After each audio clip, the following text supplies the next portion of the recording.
Ikiombe kia Independent Kenya Women Awards niko bono kia bwato gitoro boti Abasubati ababwate omongso boiga bakorenta mu injiri ase binyoro chiabisi na boigo chisekta aiga sense ya Kenya korengana n'abatendere b'ekiombe ekio nigo bono batebire ekirenga negio komenekia buna ngosegeta bara Abasubati imeyense ase bono kia bwatokire egati ya marieta y'Abasubati bakorire buya emeremo yabo kwenekia ngoikirani bara obokoreri bwabo motendere bwa mang'ana maya aiga ase gitaseni ekigagia Nsoko TV FRIDAH KERUBO oyo chorete okoba oibo 52 na kane ase Abasubati emiemo nigo bono Musubati omotang'ani bwensere choruto mugavana bwe county ya Embu Cecil Mbarire umurai bw'ekiombekeri ki'abawakili Law Society of Kenya Faith Odhiambo negati ya Abarai Abasubati obachoretwe ase omubaro oyo.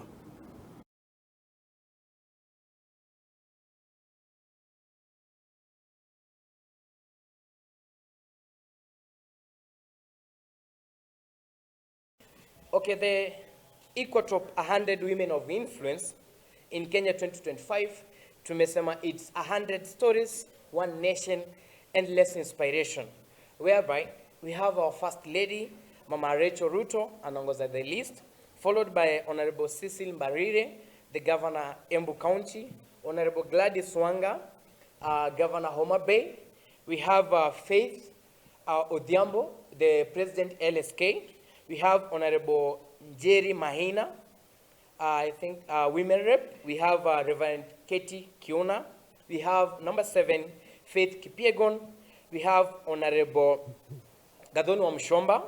We have Pastor Dorcas Rigathi. I am deeply aware of the urgent need to create safe spaces for women and girls across Kenya.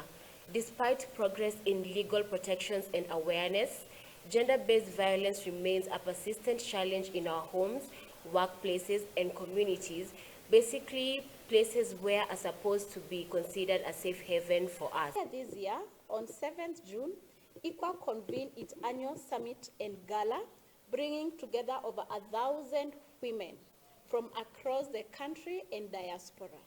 Leaders, entrepreneurs, creatives, professionals, grassroots champions, and policy influencers. The gathering was more than a celebration. It was a powerful space for reflection, dialogue, and collective commitment to building a stronger and more inclusive Kenya.